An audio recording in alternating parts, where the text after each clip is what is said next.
Hello friends, अभी ये video में हम इलास्टिसिटी ऑफ डिमांड को समझते हैं एंड हम प्राइस इलास्टिसिटी ऑफ डिमांड को देखेंगे और उसके डिग्रीज के बारे में देखेंगे. Okay, so let us start. और ये अगेन ये बहुत इंपॉर्टेंट टॉपिक है, very very very important topic. Law of demand और डिमांड कर्व, डिमांड शेड्यूल, ये एक आंसर जो आगे का वीडियो में आया था वो इम्पॉर्टेंट था. और उसके बाद सबसे ज़्यादा इम्पॉर्टेंट आंसर ये है, प्राइस इलास्टिसिटी के डिग्रीज. ओके, तो हम चालू करते हैं ये लेसन. ओके, अभी हमने डिमांड का जो लॉ देखा था, राइट. डिमांड का जो लॉ सिर्फ प्राइस और डिमांड का रिलेशनशिप दिखाता है, राइट ना. लेकिन प्राइस के गिरने से डिमांड कितना एक्सपांड होगा या प्राइस के बढ़ने से डिमांड कितना कॉन्ट्रैक्ट होगा, राइट. कितना यानी एक्सटेंट, उसके बारे में डिमांड का लॉ नहीं बताता है, राइट. ये सिर्फ दिखाता है कि प्राइस और डिमांड का इनवर्स रिलेशनशिप है, लेकिन ये काफ़ी नहीं है, राइट. ये लॉ ओके, दैट्स फाइन, लेकिन इसको थोड़ा आगे बढ़ाए तो हमें वही जानना पड़ेगा ना कि what is the extent. See, elasticity of demand क्या दिखा रहा है? The extent to which demand responds to changes is in any of its determinants, like price, income, taste या प्रेफरेंस में कोई भी चेंज आए तो कितना डिमांड बढ़ेगा या घटेगा, राइट. ये एक्सटेंट दिखाएगा. उसमें प्राइस की बात करें अगर, सो हम प्राइस के बारे में देखते हैं. तो price elasticity of demand, law of demand explains that when other demand determinants are assumed to be constant, as price falls demand expands and as price rises demand contracts. ये हमने आगे देखा है, right. But it does not state by what proportion, कितना, proportion would means कितना टका, by how many percentage, okay, by what proportion demand expands or contracts. So price elasticity का concept वही है, ये दिखाता है. So let us see the meaning of price elasticity of demand.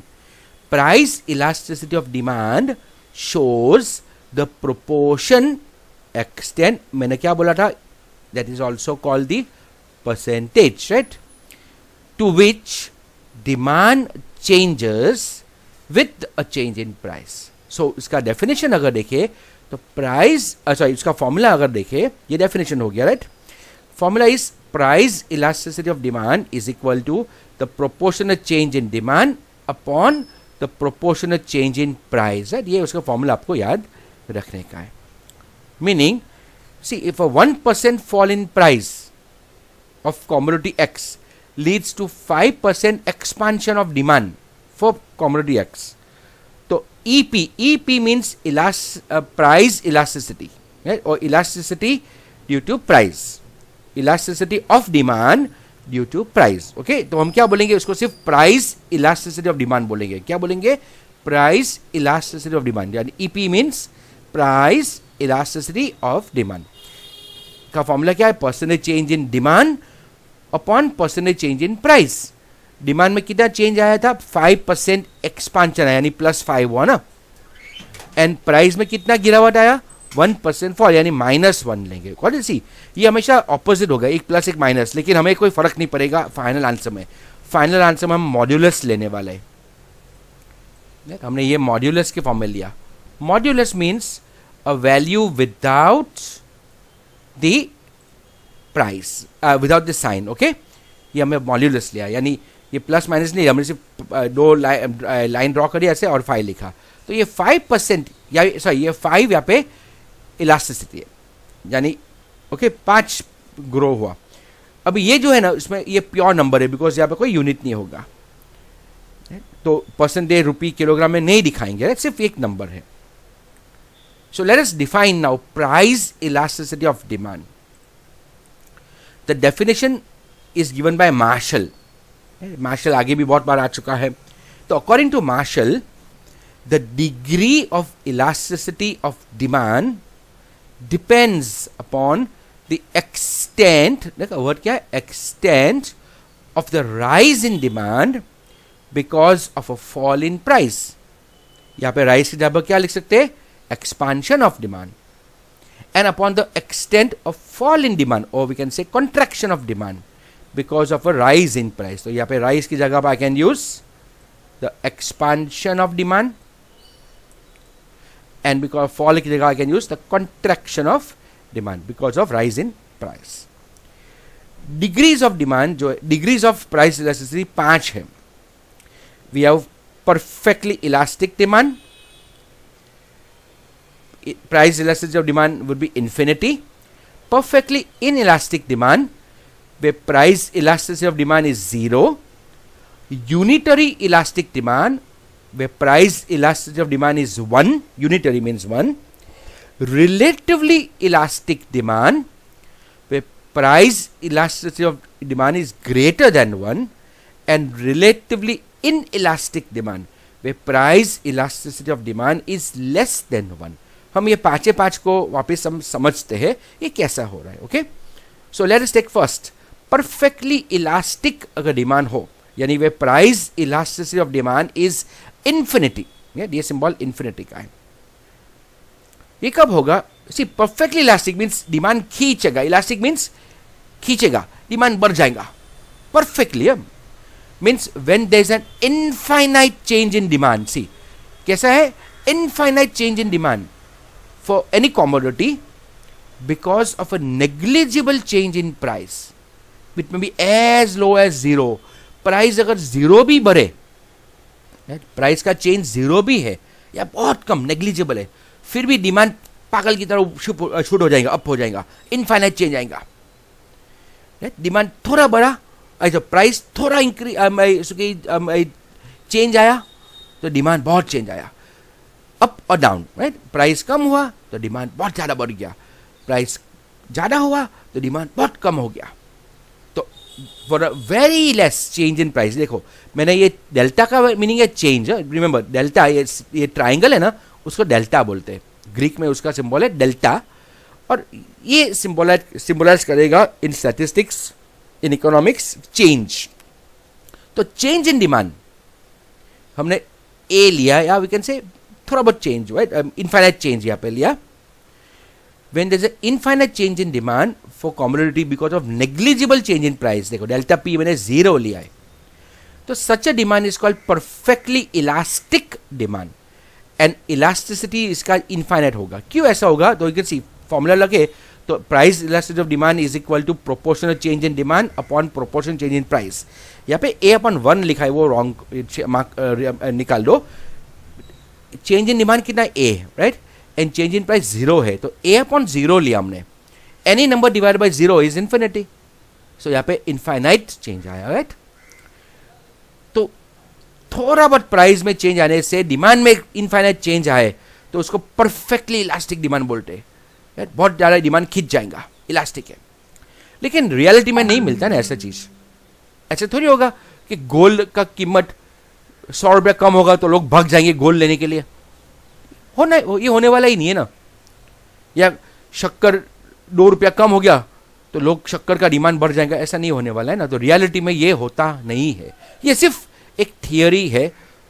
Okay, ये perfectly competitive market में ही होगा, when there is perfect competition in the market. हम आगे देखेंगे what does perfect market competition होगा, राइट। ये शायद may be possible, right, but normally reality में ये पॉसिबल नहीं है।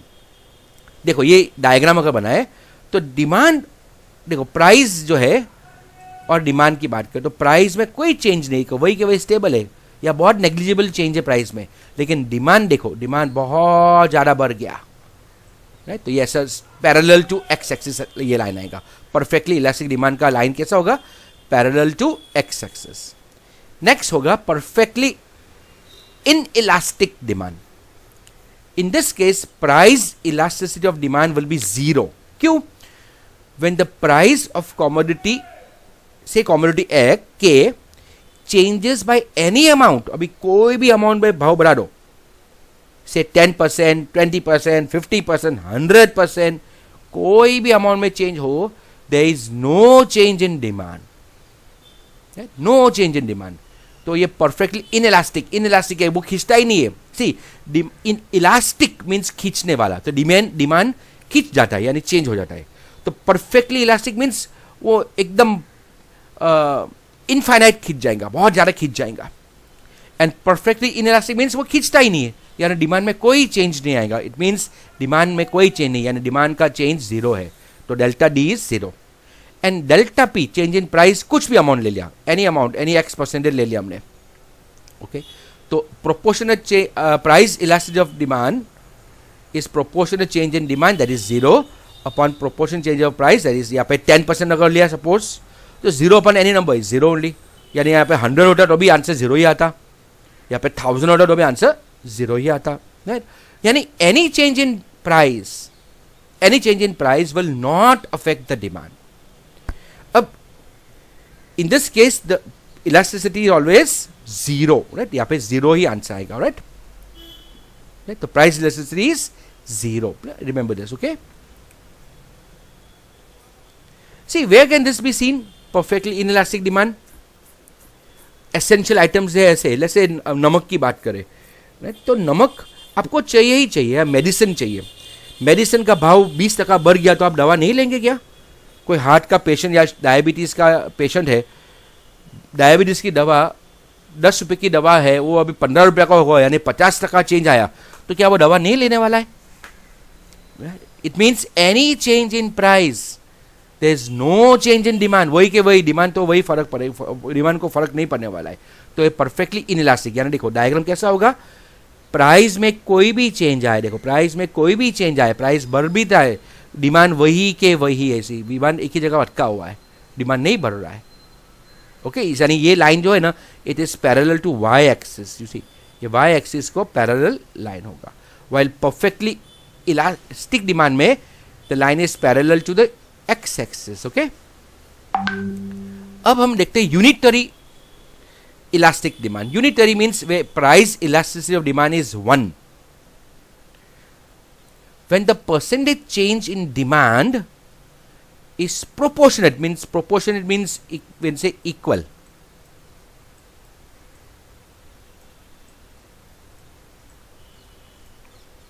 Right? It is equal to the percentage change in price.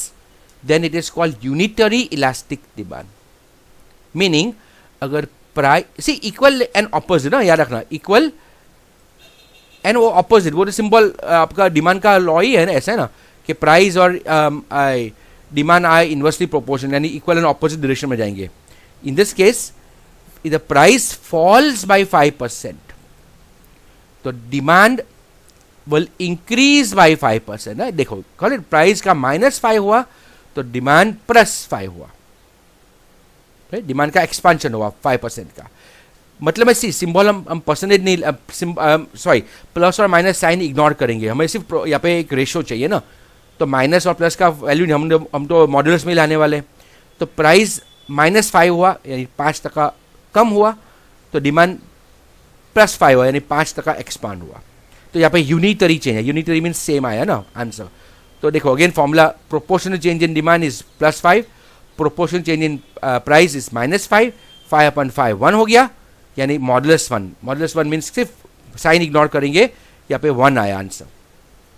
So when the proportional change in demand and price are equal, right, then demand of commodity is known as unitary elastic demand. Okay, normal हमने यहाँ पे दिया, देखो कि P1 तो M1 था, P हो गया तो M हो गया, यूनिटरी. और ये लाइन ऐसा होगा, ये स्लोप उसका परफेक्ट होगा, बहुत ज़्यादा स्लोपिंग लाइन नहीं होगा, ये ऐसा स्लोपिंग होगा, यानी ये दोनों एंगल से वो परफेक्ट स्लोप होगा. या वी कैन से ये लाइन अगर हमने एक्सपांड किया ऐसा, लेट्स से अगर ऐसा लाए तो ये 45 डिग्री में टच करेगा एक्स एंड वाई एक्सिस को, बिकॉज ये परफेक्टली इलास्टिक है. यूनिट जितना यहाँ पे चेंज हुआ उतना यहाँ पे चेंज होगा. ओके, देन लेकिन से ये भी ये हो सकता है प्रैक्टिकल लाइफ में, ये हो सकता है, लेकिन नॉट वेरी ऑफन. ऐसा नहीं होगा कि 5% भाव कम हुआ तो 5% डिमांड एक्सपांड हो जाएगा, हर बार ऐसा थोड़ी होता है. इट इज लाइक दिस के मार्केट में सेल दिया 50% का, तो 50% सेल है तो 50% डिमांड एक्सपांड हो गया, ऐसा थोड़ी होता है हर बार ना. डिमांड थोड़ा ही बढ़ता है। यानी नॉर्मल कंडीशन में it is either relatively elastic और रिलेटिवली इनइलास्टिक। नॉर्मल कंडीशन में ये दो सिचुएशन होते हैं। तो रिलेटिवली इलास्टिक की बात करते हैं। रिलेटिवली इलास्टिक डिमांड में price elasticity of demand is greater then 1, यानी ये आंसर 1 से ज्यादा आने वाला है। कब होता है? When the change in demand is proportionately more, देखो वर्ड क्या है, more than percentage change in price, यानी delta D change in demand is greater than delta P that is change in price. तो इसको रिलेटिवली इलास्टिक, यानी देखो demand का change ज्यादा है ना, इसलिए वो रिलेटिवली इलास्टिक है, प्राइस के मुकाबले ज्यादा डिमांड चेंज हो रहा है। एग्जाम्पल अगर ले तो प्राइस अगर 10% राइज हुआ एंड डिमांड 30% कॉन्ट्रैक्ट हुआ, फॉल हुआ, तो you can see change of demand is more than change of price. तो इसको इलास्टिक डिमांड है, लेकिन ये कौन सा है? रिलेटिवली इलास्टिक डिमांड है। तो देखो प्राइस इलास्टिसिटी का formula proportional change in demand यानी -30, proportional change on price +10, answer आया 3 यानी ग्रेटर देन 1। यहाँ पे क्या हुआ? इट इज ग्रेटर देन 1 से ज्यादा आंसर आया, यानी इलास्टिसिटी है लेकिन इतना ज्यादा नहीं है कि इनफाइनाइट हो गया। देखो ये परफेक्टली इलास्टिक में क्या था, वो इन्फिनिट में पहुंच गया, बहुत ज्यादा हो गया। यहाँ पे बहुत ज्यादा इलास्टिक नहीं है, लेकिन इलास्टिक तो है, डिमांड तो चेंज हुआ। ओके सी, ये चीज हम normally luxury items like goods like television car और टेलीविजन और कार और इसमें देखते हैं कि प्राइस में थोड़ा बराबर या गिरावट से डिमांड में ज़्यादा गिरावट आती है। बिकॉज सी, आप अगर कार लेने जा रहे एंड आपको मार्केट में पता चला कि ओ बाप रे कार अभी बजट आए अगले अप्रैल में लेट से बजट आने वाला है, एंड यू एस्टिमेट के अप्रैल में बजट बढ़ सकता है, बजट में टैक्स लग्जरी आइटम पे टैक्स बढ़ सकता है, गवर्नमेंट 5% टैक्स बढ़ा देगा, तो आप अभी ले लेंगे। क्यों? बिकॉज अभी आपको सस्ता पड़ रहा है ना, या गवर्नमेंट ने अगर आपको अभी जैसे इंसेंटिव दे दिया, कुछ लग्जरी आइटम खरीदने के लिए गवर्नमेंट ने कुछ सस्ता कर दिया, टैक्स बेनिफिट दे दिया, सब्सिडी बेनिफिट दिया, तो तुरंत उसका डिमांड बढ़ जाएगा, लोग ज़्यादा ले लेंगे। And last elasticity is relatively inelastic demand, यानी डिमांड चेंज होगा लेकिन प्राइस के जितना चेंज नहीं होता है, यानी इसका price elasticity of demand less than 1 आया। So when the percentage change in demand is proportionately lesser, word क्या है? The word is lesser, right? Then percentage change in price. Then such demand is called relatively inelastic demand. So it's relatively inelastic. Example, यानी यहाँ पे क्या हो रहा है? Change in demand is less than the change in price. Let us say price 20% increase हुआ and demand सिर्फ 5% गिरा, 5% कॉन्ट्रैक्ट हुआ। देखो प्राइस 20% बढ़ने से डिमांड सिर्फ 5% ही कम हुआ, तो ये रिलेटिवली इन इलास्टिक डिमांड हुआ। फॉर्मूला अगर लगाए तो प्राइस इलास्टिसिटी का formula is proportional change in demand, demand में कितना चेंज आया? सिर्फ 5%, प्राइस में कितना गिरावट आया? 20%, तो 5/20 आंसर 1/4 एटलीस्ट 0.25 आया, यानी वो लेस देन 1 है ना, इट इज लेस देन 1। देखो 1 से कम है, 0 से ज्यादा होगा लेकिन 1 से कम होगा। ओके यानी वो 0 is less than price elasticity of demand is less than 1, 0 और 1 के बीच में आंसर आने वाला है। तो वो इन relatively it is called relatively inelastic demand. Now this is seen in necessary goods like food grain milk oil etcetera. तेल का भाव 120 रुपया किलो है, लीटर है मार्केट में अभी फिलहाल। सिंग तेल मान लो कि 120 रुपया मार्केट में है, और हमें सिंग तेल हम घर पे खाते हैं, महीने में हमें 5 लीटर तेल सिंग तेल चाहिए या 6 लीटर सिंग तेल अगर सपोज हम खा रहे हैं महीने में, ज़्यादा खा रहे हैं, तो अगर सिंग तेल का कीमत 150 रुपया हो गया, यानी इसमें करीबन 20% का चेंज आया, तो ऐसा नहीं होगा कि हम 6 लीटर हम हर महीने लेंगे, ऐसा नहीं होगा। हम थोड़ा कम लेंगे, लेकिन बिल्कुल लेंगे नहीं ऐसा भी नहीं होगा, तेल के बिना थोड़ी चलेगा। तो हम लेंगे लेकिन थोड़ा गिरावट आएगा, यानी हमारा अगर प्राइस 20% इंक्रीज हुआ, हो सकता है डिमांड 10% कम हो जाए। कुछ लोग कम लेंगे ना, कुछ लोग तो वही के वही लेंगे। तो there a small change in the demand compare to the change, more change in price. ये हमारा प्राइस इलास्टिसिटी का पूरा टॉपिक हुआ। अभी इनकम इलास्टिसिटी और ये बाकी का हम अगले वीडियो में देखेंगे। लेकिन अभी एक काम करते हैं, हम ये जो है ना पूरा ये चीज़, उसकी एक समरी हम अभी देख लेते हैं, बिकॉज ये टॉपिक बहुत इंपॉर्टेंट है। तो ये मैंने जो समरी जो बनाया, आप उसका एक पिक ले लेना या स्नैपशॉट लेके रख लेना या कॉपी कर लेना। तो अच्छी प्राइस इलास्टिसिटी ऑफ डिमांड का मीनिंग क्या है? Price elasticity of demand shows the proportion or extent to which demand of a good changes with any change in its price. Formula क्या है? The price elasticity of demand is equal to the proportional change in demand upon proportional change in price. And ये degree of elasticity की बात करें तो 5 है, right? We have perfectly elastic demand. ये कब होता है? जब change in demand is infinite for zero change in price, यानी change in price बहुत कम है, बहुत नेग्लिजिबल है या जीरो है, तो भी डिमांड का चेंज इनफाइनाइट हो गया। In this case the price elasticity of demand will be equal to infinite, answer infinity आएगा। Second, perfectly inelastic demand, when the price में कोई चेंज आने से डिमांड में कोई चेंज नहीं आता है।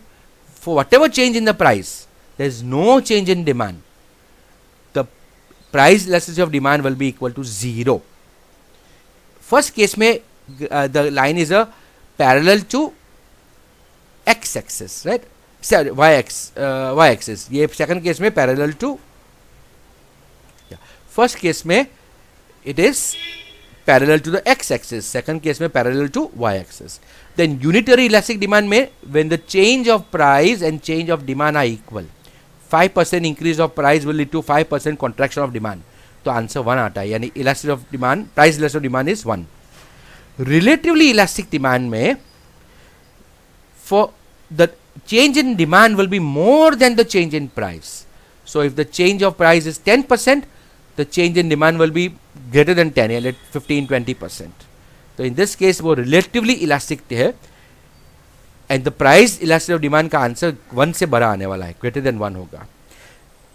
इसका ग्राफ कैसा होगा और आगे का ग्राफ कैसा होगा वो वापस एक बार देख लेंगे, लेकिन ये फिनिश कर लेते. Relatively inelastic demand, when the change in demand is less than change in price, price 10% बढ़ने से डिमांड में सिर्फ 5% की गिरावट आई, ऐसा अगर हो तो प्राइस इलास्टिसिटी ऑफ डिमांड का आंसर लेस देन 1 होगा, 0 और 1 के बीच होगा. उसका ग्राफ अगर देखें तो परफेक्टली इलास्टिक डिमांड का graph parallel to X axis, perfectly inelastic demand का graph parallel to Y axis, unitary elastic demand का ग्राफ एकदम परफेक्ट स्लोप होगा जो एक्स और वाई दोनों को पैरेलल बराबर होगा, प्रोपोर्शनल स्लोप होगा. लेकिन रिलेटिवली इलास्टिक अगर होगा तो उसका ग्राफ कैसा होगा, देखो ऐसा, वो इसका ग्राफ, उसका लाइन जो है डिमांड का वो स्लोप होगा लेकिन कम स्लोप होगा, यानी वो प्राइस में कम गिरावट से भी डिमांड में ज़्यादा गिरावट आ रही है. देखो कम प्राइस में गिरावट से डिमांड में ज़्यादा, सॉरी प्राइस कम बढ़ने से डिमांड, सॉरी प्राइस कम होने से डिमांड ज़्यादा बढ़ रहा है. ओके, तो ये ऐसा कर्व है. एंड रिलेटिवली इनइलास्टिक डिमांड का जो है तो डिमांड इज लेस, देखो डिमांड में जो चेंज है वो कम है compare to price, price drop ज़्यादा है, डिमांड का ग्रोथ कम है. तो वे more drop in price lead to less demand increase, less expansion of demand. ये रिलेटिवली इनइलास्टिक, यानी ये लाइन ऐसा होगा. वे याद रखना प्लीज, रिलेटिवली इनइलास्टिक का ये ग्राफ है, रिलेटिवली इलास्टिक का है, ये प्रोपोर्शन का होगा, सेम है. एंड देन ये parallel to Y that is perfectly inelastic and parallel to X is perfectly elastic. Alright friends, ये थोड़ा लंबा वीडियो हो गया लेकिन ये टॉपिक बहुत इंपॉर्टेंट था. यहाँ पे हमने फिनिश किया. अब ये 2-3 बार जितनी बार हो सके वो वीडियो देख के आप उसको बराबर समझना, इट्स वेरी वेरी इंपॉर्टेंट. और बाद में आपको ये पूरा आंसर करना है. एक्सप्लेनेशन नहीं दे दो चलेगा, लेकिन आपको वो फॉर्मूला, राइट, डेफिनेशन, फॉर्मूला और ग्राफ, इतना तो आपको ये 5 इलास्टिसिटी का आपको डिग्रीज का आपको देना पड़ेगा. Okay, so now see you in the next video. Bye.